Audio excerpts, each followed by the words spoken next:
a nossa série, que tem sido uma bênção. Quantos aí, irmãos, têm sido abençoados com essa série? Amém? Glória a Deus. Eu não vou perguntar quantos aqui leu o livro de Gálatas essa semana, só para não constranger os irmãos, né, irmão? Mas o desafio continua aí, lançado a toda a igreja, a todos os irmãos. Eu não sei se você leu o livro de Gálatas, irmãos, mas eu tenho certeza que provavelmente você viu aí a lambança que aconteceu aí na abertura das Olimpíadas, né, irmãos? Eu não poderia te trazer também rapidamente esse assunto, irmãos, que na verdade não deveria assustar a igreja, né? Eu vi lá um monte de gente assustado, meu Deus, o que é isso, irmãos? Isso é a coisa mais normal para aqueles que não estão em Cristo, a cegueira espiritual, cada vez mais a frieza espiritual, e nós que estamos em Cristo, sabemos, irmãos, que o nosso papel, ainda que gera aquela indignação santa, né? Mas o nosso papel é amar e orar por cada um daqueles irmãos. Amém? Então, esse é o papel da igreja. Orar pelos nossos inimigos, amá-los, porque é através do amor que eles serão alcançados pelo Evangelho. Obviamente, irmãos, que é triste, né? Ver uma realidade como essa acontecendo de maneira, né, mundial, sendo transmitido mundialmente. Por isso que cabe a nós, irmãos, ser gratos a Deus, porque nós estamos aqui na igreja do Senhor, nós estamos aqui aos pés do Senhor, uma nação como a Europa, que já foi um celeiro dos grandes avivalistas, e hoje a gente vê uma nação naquela frieza espiritual, uma nação que está se definhando, porque colocaram Cristo fora daquela nação, mas que nós possamos então continuar perseverando, irmãos, para que nós continuemos sendo um povo cheio de Jesus. Amém?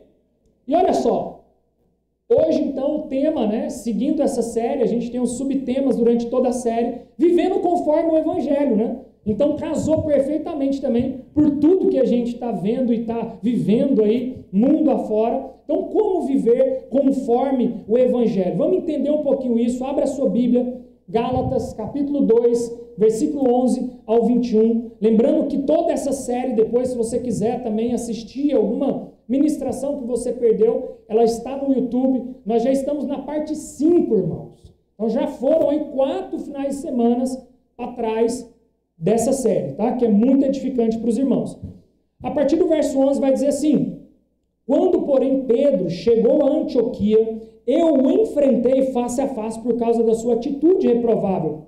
Porque antes de chegarem alguns da parte de Tiago, ele fazia suas refeições na companhia dos gentios. Todavia, quando eles chegaram, Pedro foi se afastando até se apartar dos incircuncisos, apenas por temor aos que defendiam a circuncisão. E os outros judeus, de igual modo, se uniram a ele nessa atitude hipócrita, de modo que até mesmo Barnabé se deixou influenciar. Contudo, assim que percebi que não estavam se portando de acordo com a verdade do Evangelho, repreendi, diga assim, repreendi a Pedro diante de todos. Se tu, sendo judeu, vives como os gentios e não conforme a tradição judaica, por que obriga os gentios a viver como judeus?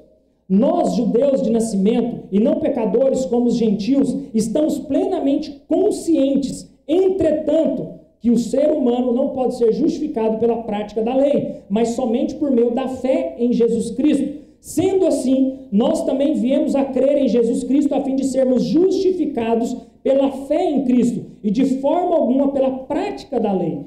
Porquanto é certo que por praticar a lei ninguém será capaz de ser justificado. Contudo, se buscando ser justificado em Cristo, descobrimos que nós mesmos somos pecadores. Será que então ministro do pecado? Será que Cristo então ministro do pecado? De forma alguma. Ora, se procuro reconstruir aquilo que já destruí, prove que sou transgressor, pois por intermédio da lei eu morri para a própria lei, com o propósito de viver tão somente para Deus. Fui crucificado juntamente com Cristo, e desse modo já não sou eu quem vive, mas Cristo vive em mim. Amém, irmãos? Glória a Deus.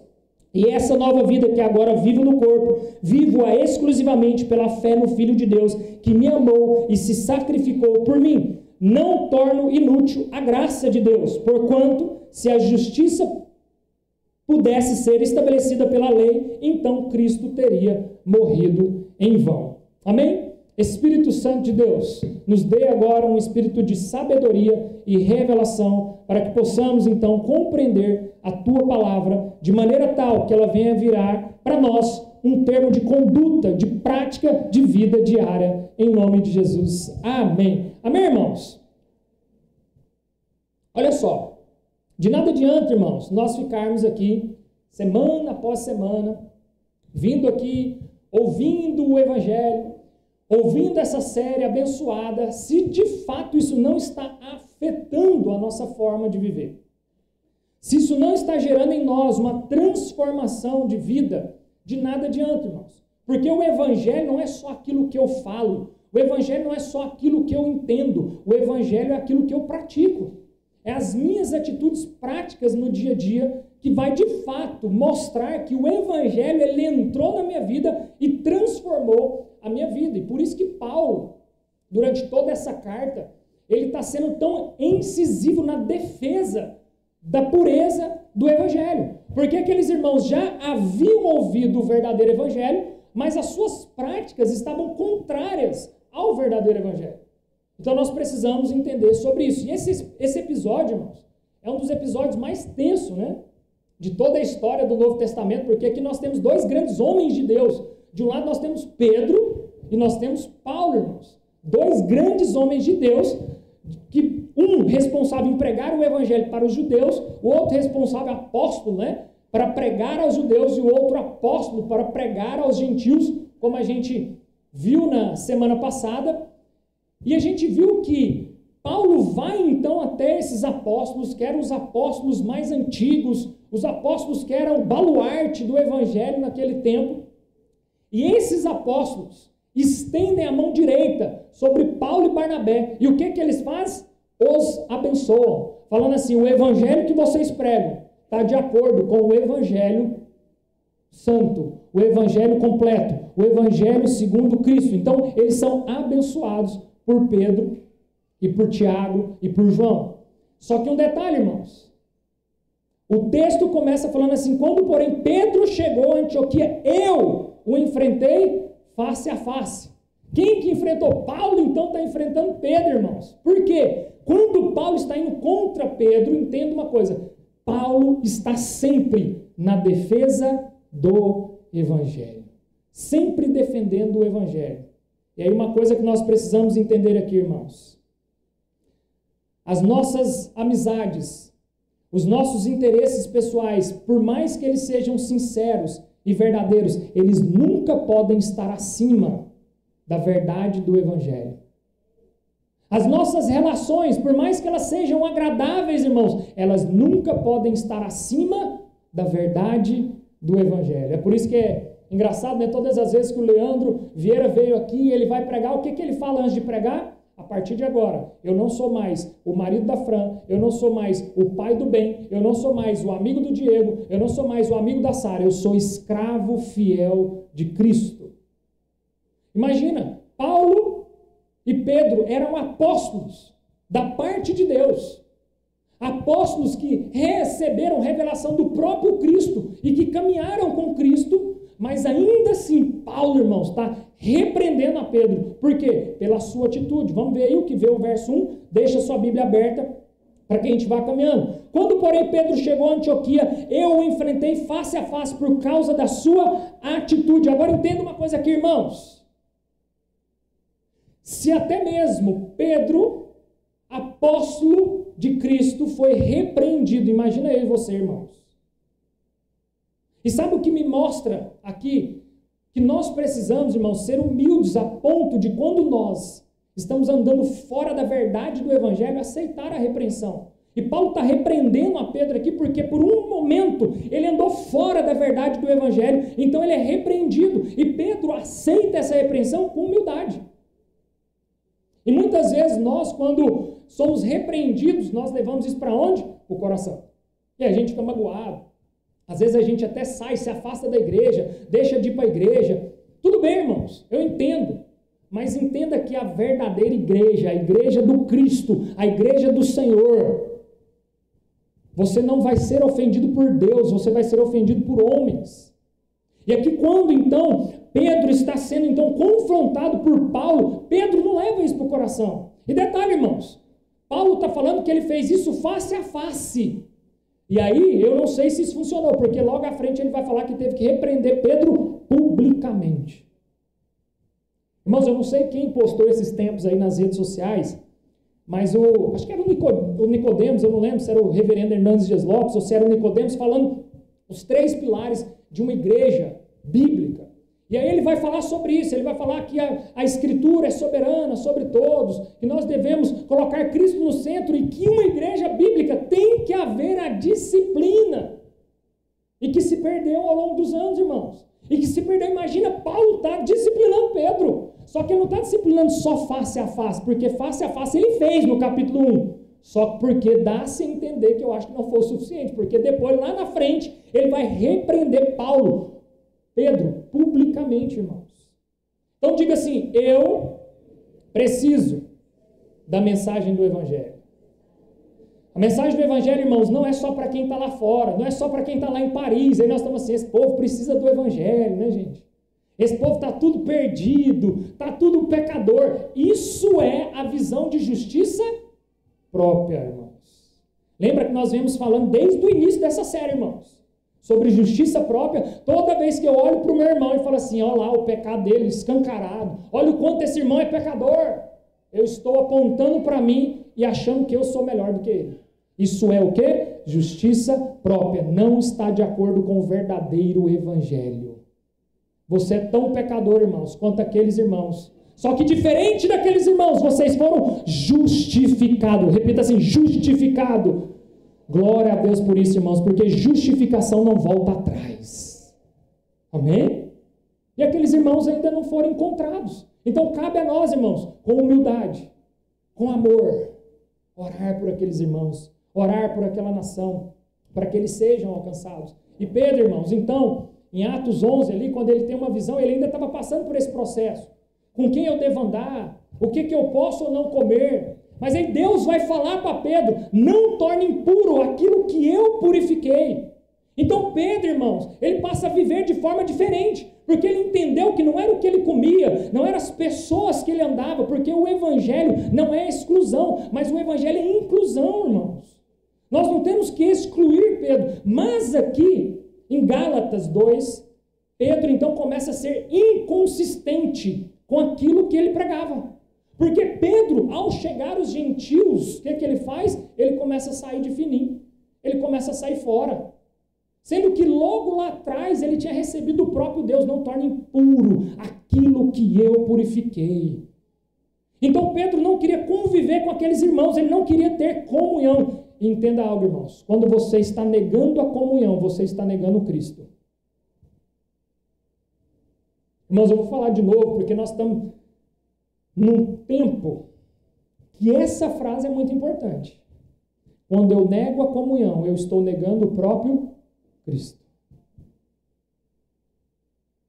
Então, quando eu não quero ter comunhão com os meus irmãos, ainda que, irmãos, sejam pessoas que, aos olhos humanos, precisam muito de Cristo. Irmãos, aqueles irmãos lá, daquela ceia que eles representaram, não só a ceia, né? Que pelo que eu entendi, nós começamos a ver lá no escritório, né, Lucas? A abertura dos Jogos Olímpicos. Deu 5 minutos, nós desligou a televisão. Ele falou, o que é isso aqui, irmão? O trem aqui tá feio, menino. Desliga esse trem aí, porque nós estamos no meio do povo aqui, não dá não. Mas, irmãos, aqueles irmãos nós não podemos negar a comunhão, porque é na mesa e na comunhão que eles vão ser alcançados. Isso é o Evangelho, irmãos. É por isso que quando ninguém queria andar com a prostituta, o que é que Jesus fazia? Vem cá, minha filha. Quando ninguém queria andar com o cobrador de impostos, com os assassinos, com os bandidos, o que é que Cristo fazia? Vem cá, meu filho. É na comunhão e no verdadeiro Evangelho que essas pessoas serão tocadas e transformadas pelo poder transformador do Evangelho, irmãos. Então, amém, irmãos? Para a gente fechar essa janela, eu sei que é lógico, né? Para as nossas crianças, eu sou pai de 2 meninas, irmãos. Vocês acham que é fácil eu ver para onde o mundo está caminhando e saber que eu tenho filhos que vão viver essa geração, mas entenda uma coisa, irmãos, filhos são dados por Deus, e se Ele nos deu nessa geração, nós somos responsáveis de prepará-los para essa geração. Não quer dizer que tinha tempos mais fáceis, senão Sodoma e Gomorra não tinha sido destruída. Vocês estão achando que naquele tempo, não existia isso, há alguns anos atrás existia, irmãos, teve que ser destruída 2 cidades, porque o negócio era tão feio lá. Então não ache, irmãos, que existem tempos mais difíceis, tempos mais fáceis. Existe o tempo pelo qual Deus te plantou aqui. E é nesse tempo que você irá pregar o Evangelho. Amém? Então, para a gente avançar no verso 12, então, porque antes de chegar, alguns da parte de Tiago, ele fazia suas refeições na companhia dos gentios. Todavia, quando eles chegaram, Pedro foi se afastando até se separar, até se apartar dos incircuncisos, apenas por temor aos que defendiam a circuncisão. Ou seja, Tiago estava ali comendo com a galera pecadora, com os gentios, com os que não eram circuncidados. E aí, de repente, ele vai chegando perto de Pedro e Pedro sai de fininho. Por quê? Porque Pedro estava com medo daqueles que eram circuncidados ficar constrangidos. Então, Pedro estava querendo agradar aos homens, não o Evangelho. E muitas vezes na igreja do Senhor, irmãos, por partidarismo ou por favoritismo, a gente não fala o que tem que ser falado, ou a gente não faz o que tem que ser feito, porque a gente não pode ofender alguns irmãos. O Evangelho, diga assim, o Evangelho é soberano sobre as nossas relações. Irmãos, qualquer evangelho que não é um evangelho soberano sobre as relações é anátema, maldito seja. O evangelho é uma verdade que tem que ser dita, irmãos, que tem que ser anunciada.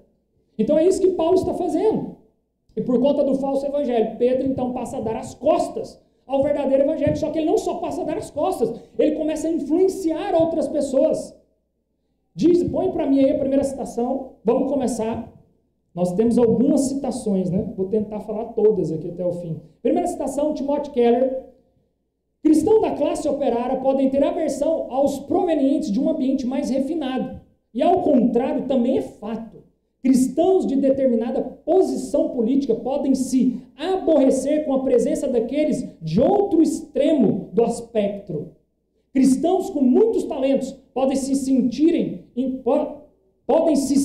infelizes quando pessoas que consideram medíocres são tratadas como iguais na sua igreja. Irmãos, parece assustador, né? Mas essa é a verdade da igreja, tá? Não se assuste muito, não. Cristãos socialmente polidos sentem-se um pouco à vontade perto de crentes menos de traquejo social ou socialmente marginalizados. E ao contrário também é verdadeiro. Timothy Keller falando de uma verdade da igreja, irmãos. Irmãos que é mais polido, eles não sentam próximo dos irmãos que aparentemente não são tão polidos. Irmãos que têm muitos talentos, eles ficam ofendidos quando irmãos que não têm talentos, eles são honrados de alguma maneira. O irmão cheio de talento, ele fica enfurecido quando o pastor cita o nome de um irmão que aparentemente não tem nenhum talento e não cita o dele. Então essa é uma verdade, uma realidade, irmãos, da falta do verdadeiro evangelho. É para esse caminho que Pedro está começando aí. Por isso que Paulo falou, opa, para aí, onde você está indo? Não é assim que funciona o evangelho, irmãos. Ele é um evangelho de inclusão e não de exclusão. Nós podemos até estar juntos, irmãos, mas a grande verdade é, nós podemos até sentar juntos, mas nós não comemos juntos. Nós não caminhamos juntos com pessoas que são muito diferentes de nós. Nós preferimos ter o nosso grupo social, nosso grupo intelectual. Mas por mais que nós somos diferentes uns dos outros, irmãos, nós não somos superiores uns aos outros. Nós estamos levantando um muro que Cristo derrubou lá na cruz, irmãos, e a gente está fazendo questão de reerguer esse muro. Barreiras denominacionais, barreiras sociais, barreiras culturais, barreiras raciais. Tudo isso foi ruído na cruz do Calvário, irmãos. E por que nós, como igreja, a gente está querendo levantar esse muro? Esse muro foi derrubado lá na cruz, quando Cristo morre por todos nós. E nós estamos insistindo em reerguer esse muro. No verso 13, Paulo vai dizer assim, E os outros judeus, de igual modo, se uniram a ele nessa atitude hipócrita. De modo que até mesmo Barnabé se deixou influenciar. Irmãos, até Barnabé, que foi considerado no capítulo anterior, lembra? Barnabé foi chamado junto com Paulo para que Pedro, Tiago e João impusessem a mão sobre o cara. Então Barnabé estava no nível desses caras, andando junto com eles, e até mesmo Barnabé estava sendo influenciado por Pedro. Ou seja, eu e você, irmãos, podemos ser influenciados a qualquer momento. Não acho que isso é o bom a ponto de não ser influenciado. Então cuidado, irmãos, para que você não seja influenciado por um falso evangelho. E se Paulo não fosse tão duro assim com Pedro, talvez hoje haveria uma divisão entre os cristãos judeus e os cristãos gentios. Mas pela dureza de Paulo, isso não aconteceu. Então, irmãos, não ache que o evangelho é duro. O evangelho é a verdade, irmãos. É o que vai causar em nós essa comunhão e essa união. E a atitude de Pedro, passa para mim aí. Sobre a atitude de Pedro, irmãos, olha só. O que, o porquê e o resultado dessa atitude, pode colocar para mim. Se vocês quiserem deixar só na parte porque nós vamos falar muito, deixa o pessoal na Bíblia mesmo, tá? Não precisa projetar, nós já falamos para trazer Bíblia, né, irmãos? Glória a Deus, todo mundo está trazendo Bíblia aí, né? Então, Bíblia tem que estar com vocês, não aqui na tela. Olha só, o que é essa atitude, então, de Pedro? O muro que já havia sido derrubado pelo sangue de Cristo estava sendo reerguido pelo preconceito judaico. O porquê? Pedro estava negando o que outrora havia afirmado. Pedro estava voltando atrás daquilo que ele já havia afirmado. Por quê? Por medo. Estava negociando a essência do evangelho da graça, por medo dos outros irmãos judeus. Quantas vezes, irmãos, eu e você, a gente não dá uma negadinha no evangelho por medo de como as pessoas podem encarar isso?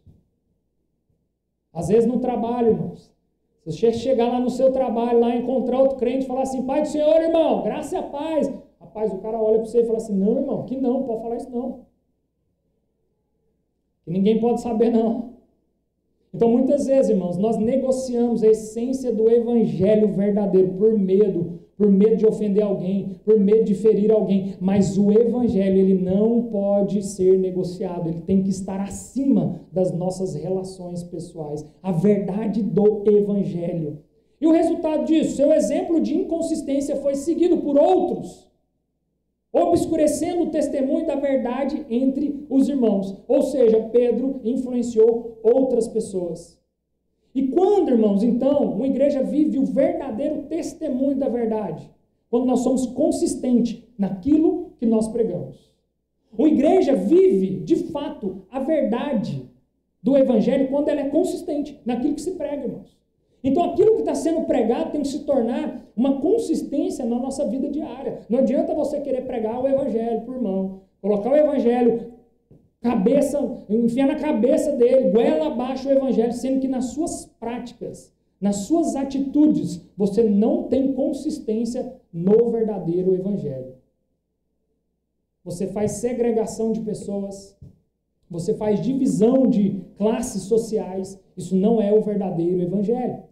E no capítulo 14, olha o que ele vai dizer, então, contudo, assim que percebi que não estava se portando de acordo com a verdade do evangelho, olha o que Paulo vai fazer aí agora, irmãos. Diga assim, repreendi. Diga de novo, irmãos, repreendi. Olha o que ele faz, irmãos, repreendi a Pedro diante de todos. Irmãos, imagina a cena. Eu fico imaginando essa cena. Pedro, quem assistiu The Chosen lá, eles fizeram ali tentaram uma montagem de Pedro, mas se Pedro for mais ou menos igual eles fizeram ali, irmãos, imagina Pedro sendo repreendido por Paulo. Com aquele perfil de Pedro ali, né? Imagina a situação que Pedro deve ter ficado. Eu penso comigo, irmãos, isso não está na Bíblia, tá? Isso é eu pensando comigo. Eu penso que Paulo deve ter ido repreender Pedro pessoalmente e o negócio não deu muito certo, porque senão ele não teria que repreender ele depois publicamente. Mas agora imagina a situação.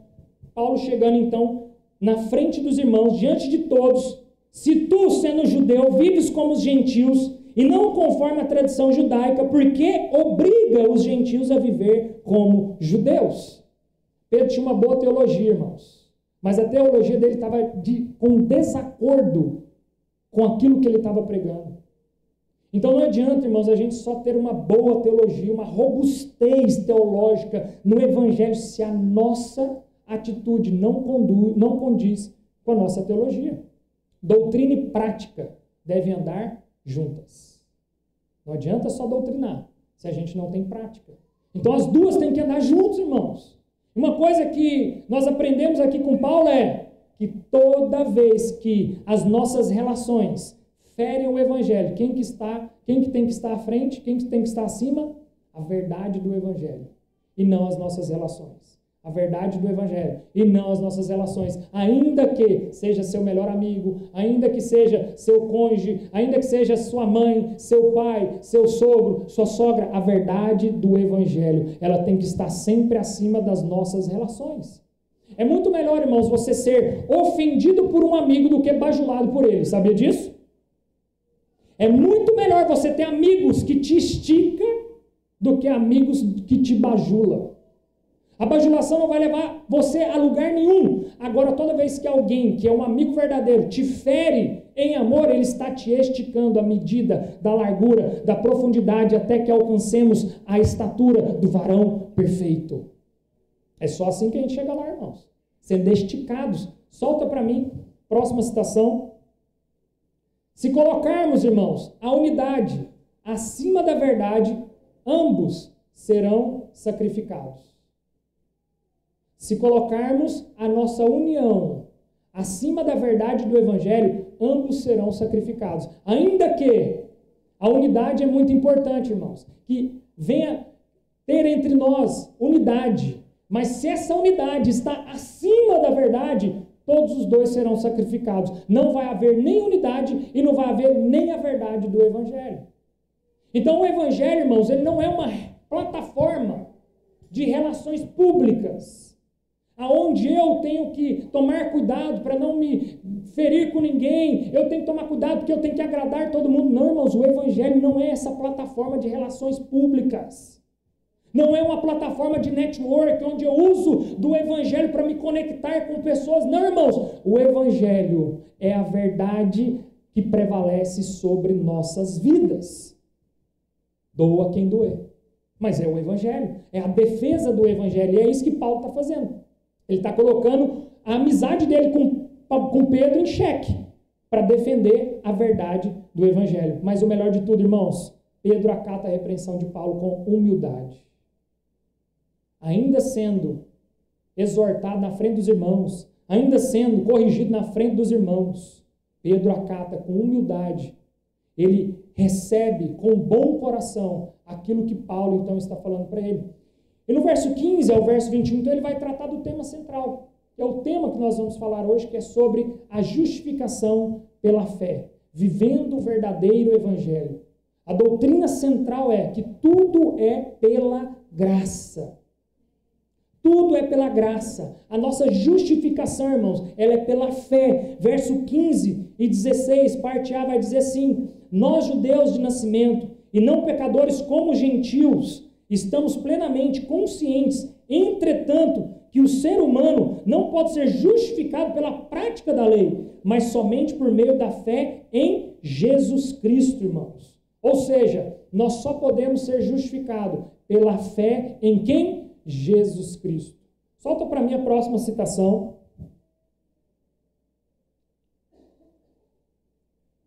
Olha o que vai dizer o Parker aqui.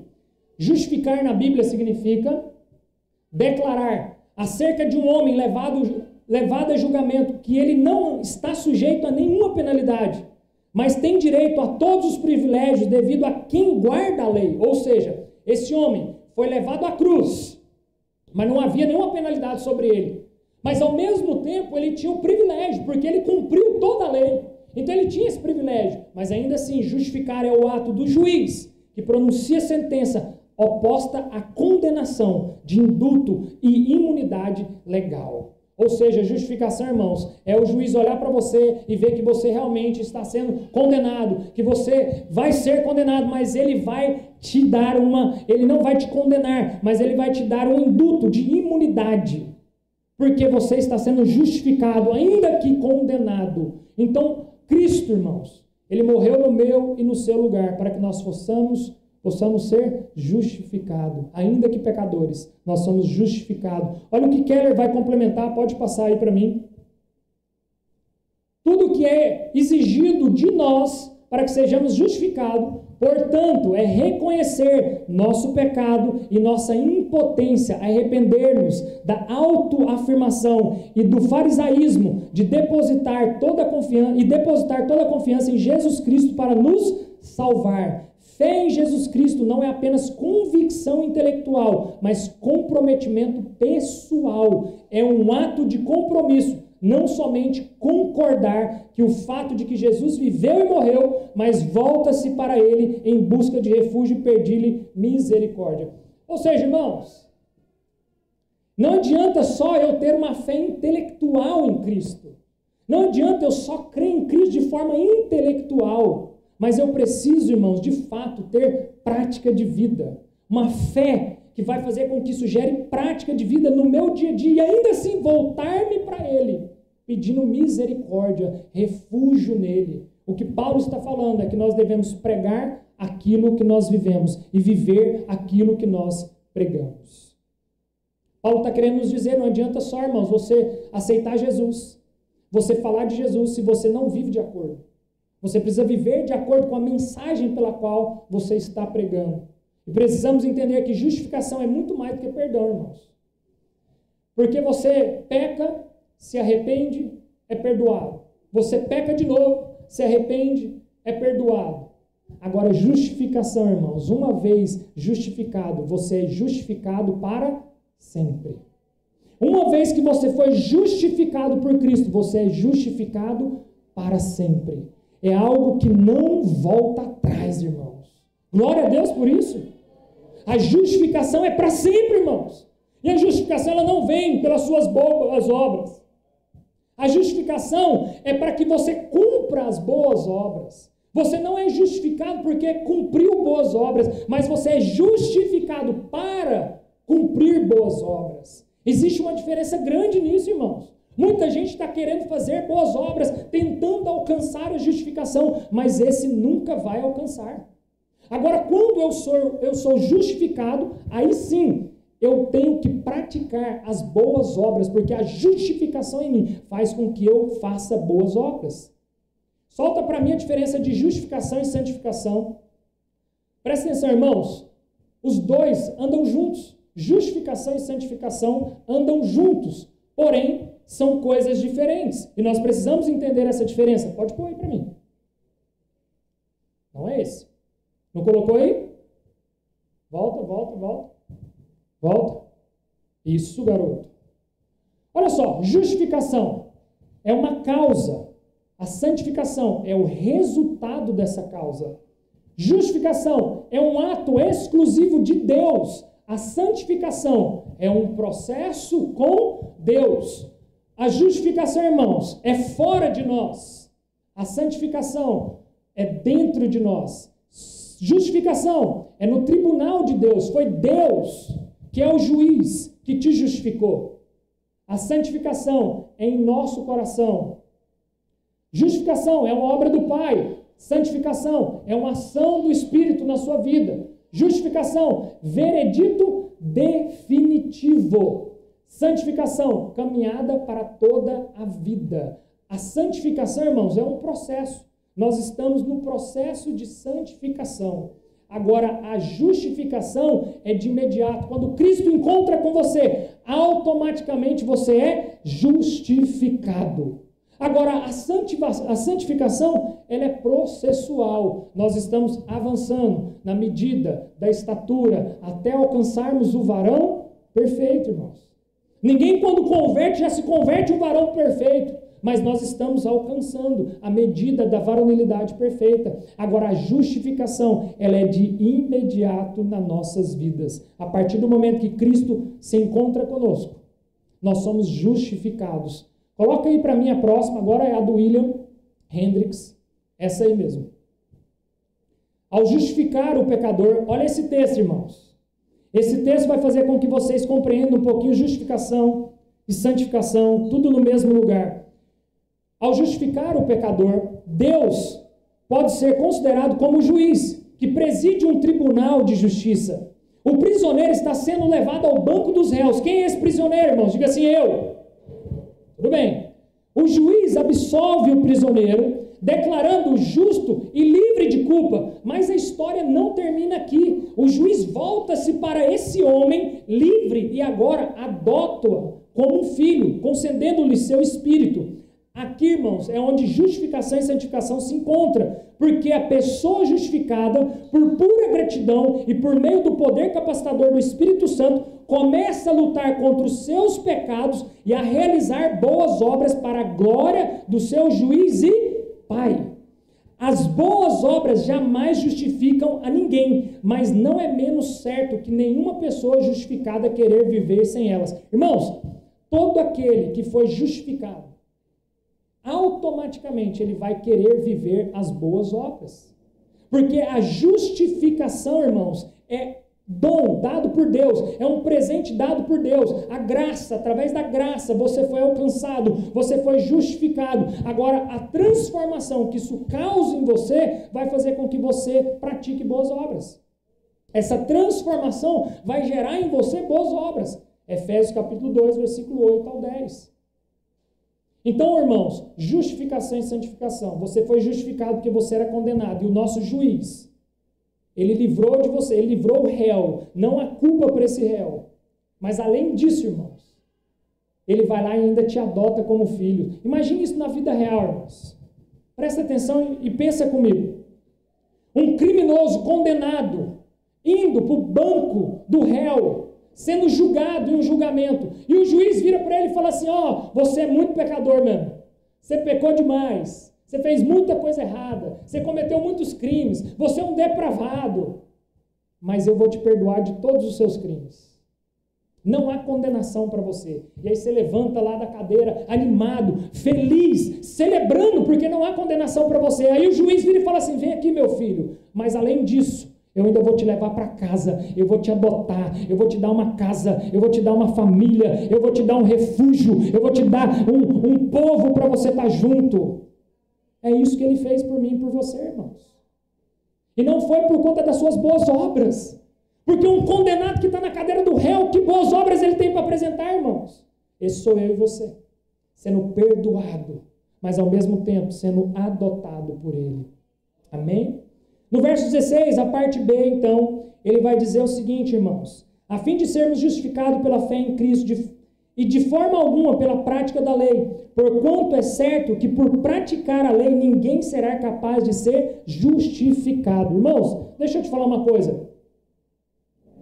No céu só vai entrar pessoas perfeitas. Então como que vai fazer?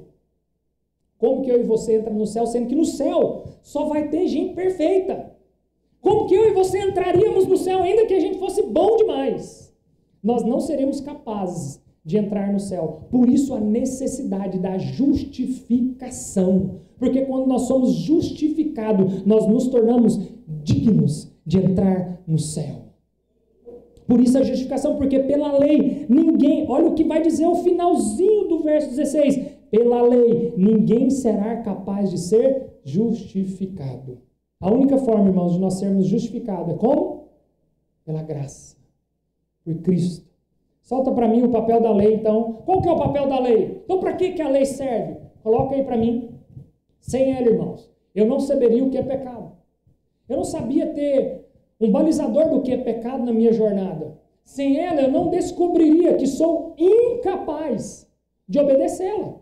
Então ela é necessária para que você olhe para ela e fale assim, realmente, eu sou incapaz de obedecer toda a lei. Eu preciso mesmo da graça do Senhor.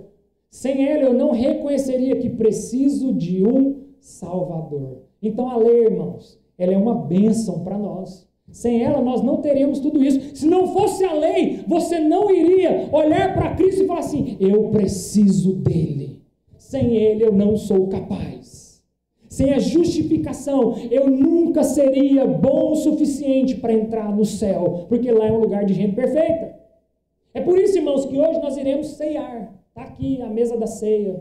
Está bonita aqui. No final, aqui nós iremos servir o pão, que representa o corpo, o cálice, que representa o sangue. Então saiba de uma coisa, irmãos, a ceia não é para gente perfeita, é para mim e para você, pecadores que estavam no banco do réu, sendo condenado, mas o nosso juiz supremo olhou lá de cima e nos absolveu de todas as coisas e nos justificou. Por isso a ceia, irmãos, é para todos nós. Todos nós precisamos comer do pão, beber do cálice, porque através dele nós estamos trazendo à memória aquilo que foi a justificação feita por mim e por você. Passa a próxima do Hernandes Dias Lopes. Olha o que o reverendo Hernandes Dias Lopes vai dizer. A lei revela o pecado em vez de tirá-lo. A lei é como uma radiografia, mostra o tumor, mas não é o bisturi que o remove. A lei é como um prumo, mostra a sinuosidade do muro, mas não o levanta.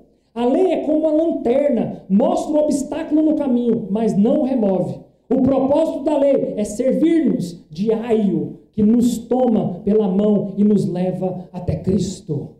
Amém, irmãos? Glória a Deus. Então nós precisamos dela, irmãos.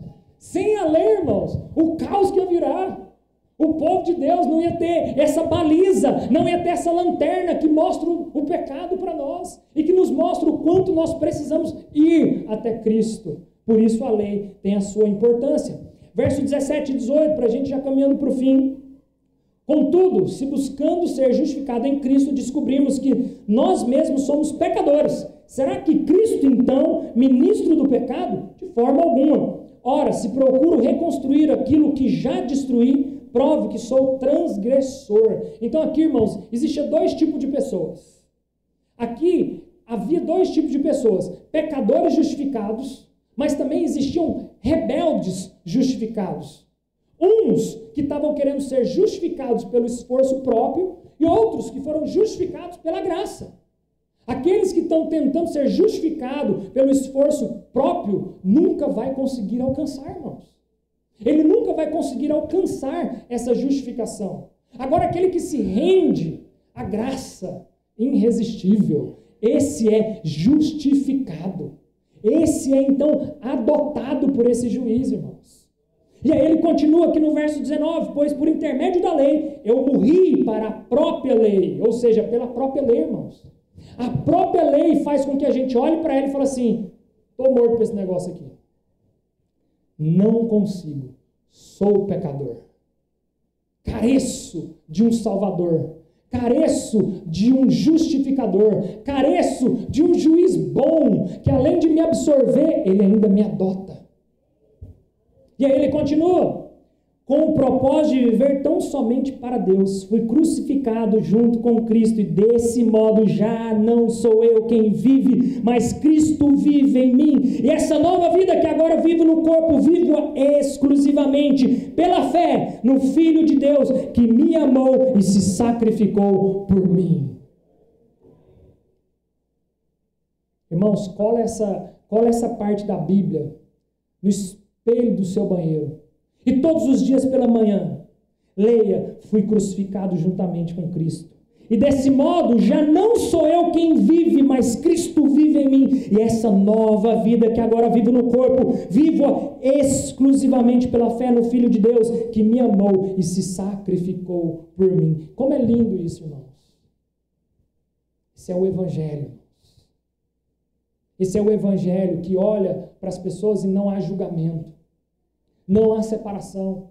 É por isso que, por mais, irmãos, que dou os nossos olhos ver tudo aquilo que nós vimos ali naquela abertura daquelas Olimpíadas, mas o Evangelho é para aqueles irmãos. O Evangelho é a única solução que aqueles irmãos têm. É a única forma daqueles irmãos serem alcançados e transformados. É o poder do Evangelho. Coloca para mim Timothy Keller aí. Olha o que Timothy Keller vai dizer. A própria lei me mostrou que eu jamais conseguiria me tornar aceitável por meio dela. Portanto, deixei de viver para ela. Morri para ela como meu Salvador. Agora vivo para Ele. Agora eu vivo minha vida ao fazer minhas escolhas e meu trabalho. Lembro o tempo todo de quem sou pela fé em Cristo, que tanto me amou e me transformou. Irmãos, a própria lei mostra para nós que nós não somos capazes de viver pela própria lei, mas que nós carecemos então de um Salvador. E em Cristo nós temos poder para 3 coisas. Diga assim comigo: me arrepender dos meus pecados, vencer os meus temores, obedecer aquilo que Cristo fez por mim. É só em Cristo que você vai conseguir essas 3 coisas, irmãos. Então nós só vamos conseguir nos arrepender dos nossos pecados. Como? Em Cristo. Eu só vou conseguir vencer os meus medos, os desafios. Como, irmãos? Em Cristo. Eu só vou conseguir obedecer e ser obediente até o fim. Como? Em Cristo. Então somente em Cristo, irmãos, eu tenho o poder para conseguir permanecer até o fim. Quer uma dica de oração, irmãos? Está difícil a caminhada? Está difícil a jornada? Só existe uma pessoa que pode te ajudar nessa caminhada. É o próprio Cristo. Pede para Ele. Pede para Ele, fala assim: Senhor, me dê as ferramentas, me dê as estratégias. Eu já não sei mais o que fazer, eu não sei como fazer, eu não sei mais por onde ir. Me dê forças, porque só com você eu tenho poder para vencer os meus pecados, para vencer os meus medos, e só em você eu tenho força para permanecer até o fim. Então, irmãos, nós vivemos para Deus quando nós morremos para a lei. Então nós vivemos para Deus quando nós reconhecemos Cristo crucificado. Então nós vivemos para Deus porque nós confiamos na graça que nos alcançou. Ainda que eu não tenha feito nada, irmãos. A graça, a irresistível graça, alcançou a mim e você. E por último, para a gente encerrar, o verso 21. Pode vir já para cá, Esdras, Samaria, se vocês já quiserem se posicionando. Verso 21, presta atenção aqui comigo. Olha só. Não tornou inútil a graça de Deus, porquanto se a justiça pudesse ser estabelecida pela lei, então Cristo teria morrido em vão. Irmãos, tudo que Cristo fez, se a justiça, a nossa justificação fosse pela lei, do que adiantaria então tudo que Cristo fez por mim e por você? Do que adiantaria, irmãos, todo o sofrimento ali na cruz do Calvário? Aquilo que Cristo fez, do que adiantaria se a nossa justificação fosse pelo mérito? Deixa eu dizer algo, irmãos. Mérito e graça não combinam. O mérito e a graça não combinam. Não é mais sobre faça isso ou faça aquilo. A lei não está mais aí para nós, irmãos, porque a graça diz, está feito, e agora você vai fazer por causa disso, e não para isso mais. A graça está estabelecida, irmãos, e agora eu faço não para alcançar, mas eu faço porque eu fui alcançado. Entende, irmãos? Como nós precisamos trocar a nossa ótica. Eu não me esforço mais, irmãos, para estar aqui no culto, domingo de manhã, acordar cedo, porque eu preciso ir lá. Não, irmãos. Você se esforça e persevera para estar aqui, sabe por quê? Porque você foi alcançado pela graça. E por ter sido alcançado pela graça, é irresistível não fazer boas obras. Porque todo aquele que foi alcançado, toda árvore boa, ela gera bons frutos. Não tem como a árvore má gerar bons frutos. E não tem como a árvore boa dar frutos ruins. Mas saiba, irmãos, que a árvore que não produz bons frutos, já está posto o machado. De nada serve. Será cortado e lançado ao fogo. E a última citação de João Calvino, irmãos. Solta para mim aí. Olha o que Calvino vai dizer. Se a morte de Cristo é a nossa redenção, então nós éramos cativos. Se ela é o pagamento, então nós éramos devedores. Se é a expiação, então éramos culpados. Se é a purificação, então éramos imundos. No sentido contrário, aquele que atribui às obras a sua purificação, o seu perdão, a sua expiação, a sua justiça ao seu livramento, torna inútil a morte de Cristo. Cristo fará tudo ou nada por você. Cristo será tudo por você quando você reconhece, irmãos, que você estava perdido e precisava ser reencontrado, que você era um devedor e que essa conta precisava ser paga, que você era um culpado e que você precisava ser purificado porque você era imundo. Quando você reconhece todas essas coisas, Cristo vai fazer tudo por você. Mas quando você acha, irmãos, que o seu perdão, ele veio porque você fez algo, ou que a sua justiça é porque você está se esforçando muito, tudo isso se torna inútil. A morte de Cristo se torna inútil para você, irmãos.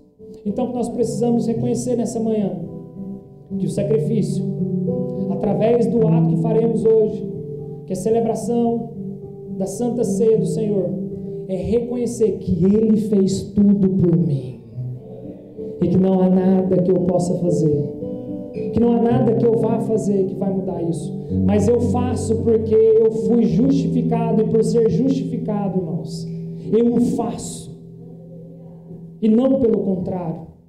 E eu quero convidar você a se colocar de pé para que a gente possa celebrar a ceia. E ao celebrar a ceia, irmãos, que vocês possam reconhecer aquilo que Cristo fez por você ali na cruz do Calvário. Eu quero convidar as pessoas que irão servir.